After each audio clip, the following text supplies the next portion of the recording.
Dans toutes les universités, le dean, c'est le doyen, le patron, un grand prof, un prof parmi les profs.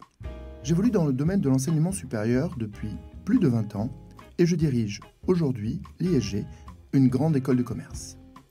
Et j'ai voulu permettre à vous, parents, curieux ou étudiants, de mieux comprendre les coulisses et les enjeux de ce monde mystérieux qu'est la vie après le lycée. Je suis Thierry Sebag et je vous souhaite la bienvenue dans les Confidences de Dean, le podcast qui décrypte le monde de l'enseignement supérieur.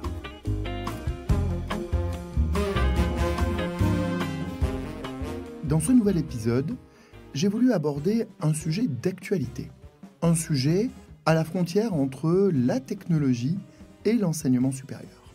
Un sujet qui va parler des peurs, des craintes, de l'école, des profs face à l'intelligence artificielle, qui se demandent si demain, l'école et les profs ne seront pas avalés par Skynet. Quand on parle d'IA, de quoi parle-t-on précisément ?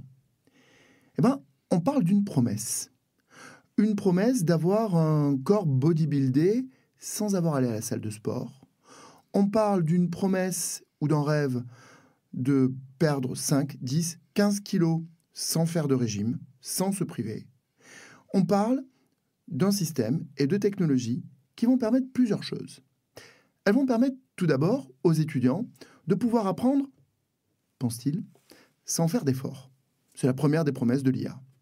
La deuxième des promesses de l'IA, c'est d'apprendre sans avoir à aller à l'école, sans se déplacer, en restant dans son lit, en pyjama et la tête bien calée dans l'oreiller.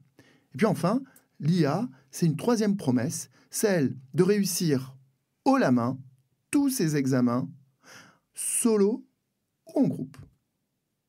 Mais ça, bien entendu, c'est le rêve, la promesse. La réalité, elle est légèrement différente. Elle est différente parce que, bien entendu, on ne transforme pas son corps en 15 jours.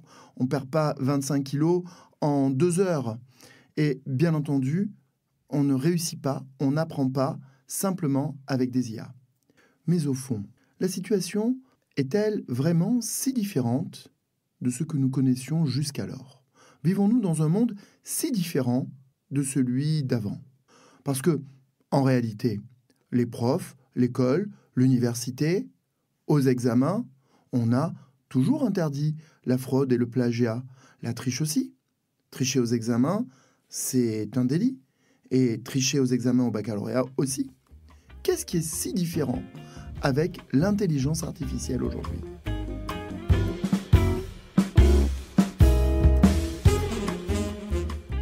La différence entre l'anti-sèche, que l'on cache au fond de sa trousse, et une intelligence artificielle comme ChatGPT, c'est que l'utilisation d'une intelligence artificielle, cela permet l'industrialisation à coût quasi zéro de la triche et à très grande échelle. C'est cela la différence. D'ailleurs, sur le fond, quand on y réfléchit, quand on prépare son anti-sèche, quand on recopie sur un petit bout de papier les pense-bêtes que l'on va utiliser, on a déjà appris et la plupart du temps, on n'a même plus besoin de l'utiliser. Mais tout cela, naturellement, ça n'est qu'une illusion. Une illusion qui est celle de croire qu'apprendre, c'est emmagasiner comme un disque dur. Mais apprendre, ça n'est pas que ça. Apprendre, ça n'est pas simplement emmagasiner des savoirs. Apprendre, c'est savoir connecter les savoirs. Apprendre, c'est avoir emmagasiné, c'est vrai. Avoir appris par cœur, c'est vrai. Mais c'est ensuite avoir des intuitions qui reposent sur des connexions. D'ailleurs, c'est la définition même de l'intelligence. Intelligence, c'est interrelier les choses. C'est cela, être intelligent. Et sur le fond, vous savez, on n'a rien inventé depuis Montaigne. Il vaut mieux une tête bien faite qu'une tête bien pleine.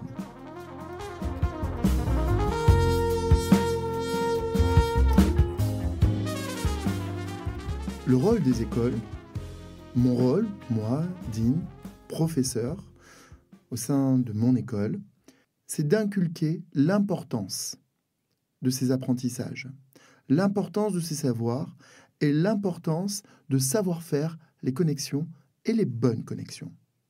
Alors, je vais vous raconter un petit exemple. Il y a quelques années, lorsque je venais d'être nommé à l'école, un certain nombre d'enseignants étaient venus me voir en me disant qu'il y avait un sujet avec le plagiat. Et alors, j'ai fait travailler les étudiants sur le faux dans l'art et les sources d'inspiration dans l'art. L'un d'entre eux m'a même offert un ouvrage sur le faux dans l'art. Et c'est assez surprenant parce que si l'on prend un grand peintre, Picasso, je vais prendre les Demoiselles d'Avignon, un des grands tableaux de Picasso, quelles étaient ses sources d'inspiration à lui? Il y a eu une expo il y a 4-5 ans qui était sur les sources d'inspiration africaines de Picasso. Vous voyez ces masques africains, vous voyez les Demoiselles d'Avignon, et vous vous demandez, mais quelle est l'originalité? Qu'a-t-il apporté? A-t-il plagié? A-t-il triché? Non. Il s'est inspiré. Non. Il a fait des connexions. Non. Il a magnifié. Il a apporté un truc en plus et c'est devenu une œuvre d'art. C'est cela, le rôle de l'école. Faire comprendre l'importance des savoirs, faire comprendre l'importance de ces connexions. Et quand on a compris cela, quand on a compris que le rôle de l'école, c'est de donner le sens du savoir, de donner le sens des connexions, l'école et les profs, ça ne peut pas craindre l'intelligence artificielle. Ça va réfléchir sur les nouveaux outils et la façon de les utiliser au mieux dans son travail.